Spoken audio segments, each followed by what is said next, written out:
Vamos voltar a falar do fim da COP30 aqui no Brasil? É o destaque da nossa correspondente em Londres, Marina Isidro, porque a repercussão do fim da COP30 na imprensa europeia não foi das melhores. Bom dia para você, Marina.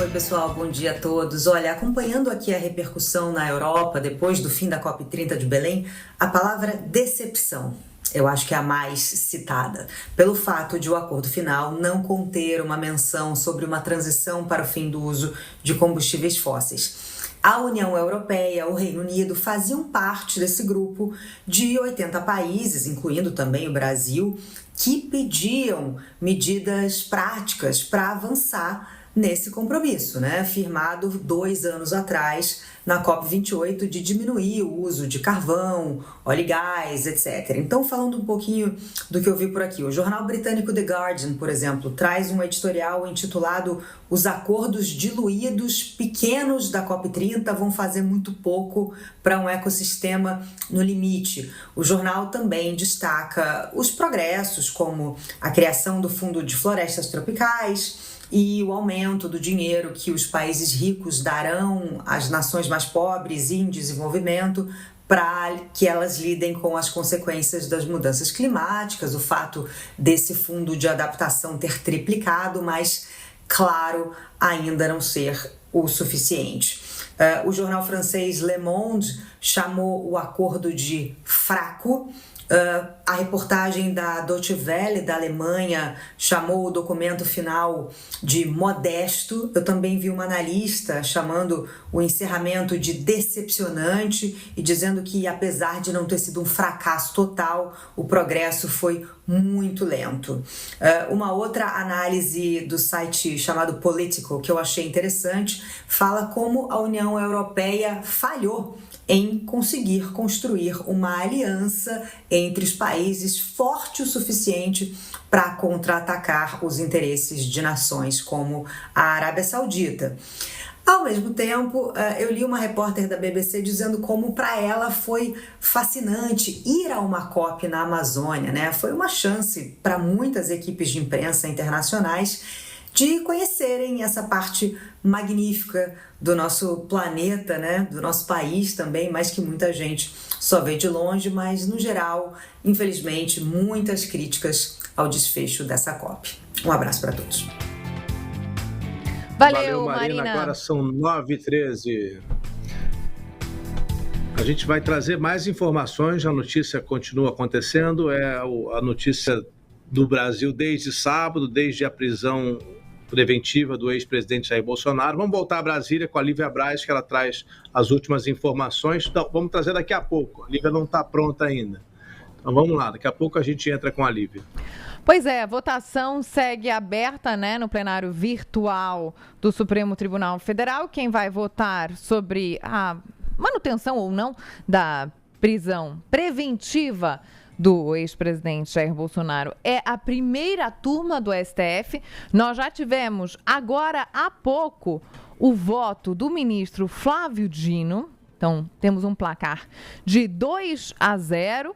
2-0, porque a gente conta também com a decisão de Moraes como um voto favorável à própria decisão dele. Então, esse é o placar, 2-0. A gente lembra que o que a decisão levou em consideração foi tanto a vigília que foi convocada pelo filho de Jair Bolsonaro, Flávio Bolsonaro, quanto a violação da tornozeleira eletrônica, que depois teve a confissão em vídeo pelo próprio presidente, que disse que usou ali uma solda de ferro, um ferro de solda, aliás, para estragar, para tentar tirar a tornozeleira eletrônica. Agora a gente vai ver o que os outros ministros vão dizer em relação a isso, mas por enquanto há um entendimento de que Jair Bolsonaro, ele é recorrente nessa tentativa de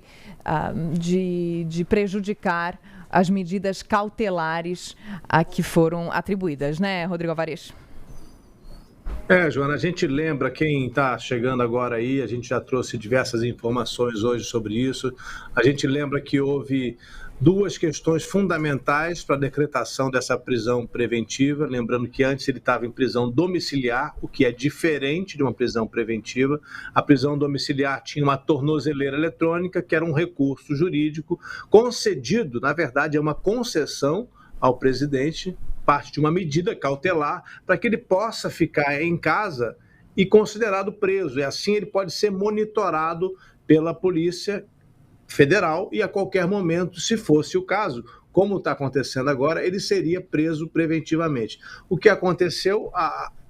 Criou-se um ambiente que foi entendido pela Polícia Federal, lembrando que não partiu de Alexandre de Moraes do Supremo, partiu da Polícia Federal um pedido de prisão preventiva porque havia um ambiente que poderia facilitar a fuga do ex-presidente Bolsonaro. Primeiro, com essa vigília, que, lembrando, não é um ato proibido, não é um ato que por si só configure nenhum tipo de crime, absolutamente. No entanto, acontecendo tão perto da casa do presidente, acontecendo no mesmo momento em que ele viola a tornozeleira eletrônica, evidencia uma possibilidade de tentativa de fuga e é o papel da Justiça proibir, impedir que aconteça essa fuga. Lembrando que já há outros casos de foragidos da Justiça. A gente trouxe aqui agora há pouco o caso da Carla Zambelli, a deputada que está lá na Itália. Ela é italiana, tem passaporte italiano e brasileiro, ela está na Itália, mas a primeira-ministra Giorgia Meloni já disse que, olha, se a Justiça italiana decidir, eu não vou ser contra, não. Eu vou assinar essa ordem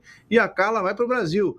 Ela está muito mais interessada, como o Jamil Chad trouxe aqui, a Itália está mais interessada em manter as boas relações com o Brasil do que manter uma deputada na Itália que não tem nenhum interesse para eles, e ela é foragida da Justiça brasileira. Tem outros casos de foragidos, tem o caso do deputado Ramagem, a gente falou também hoje do Alan dos Santos, o blogueiro que é foragido da Justiça brasileira, ou seja, criou-se uma onda de fugas de brasileiros que simplesmente saem do Brasil para evitar a prisão, e a Polícia Federal, com a decisão do ministro Alexandre de Moraes, entendeu que Bolsonaro poderia fugir, por isso ele está agora sim em prisão preventiva, depois de violar a tornozeleira. A gente viu a imagem, ele derreteu partes grandes da tornozeleira com um ferro de solda.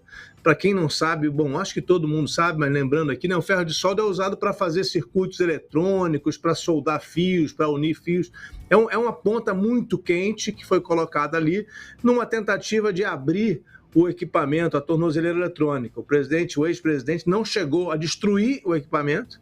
É interessante a gente ver no vídeo que foi gravado pela Justiça que ele não rompeu a parte que fixa a tornozeleira ao corpo, e sim ele tentou quebrar a própria tornozeleira. Alegou depois que estava tendo alucinações por causa de um remédio e disse que tinha a impressão, suspeitava de que estava sendo ouvido, de que aquele equipamento tinha algo para escutar o que ele falava, o que não tem nenhuma justificativa nos fatos.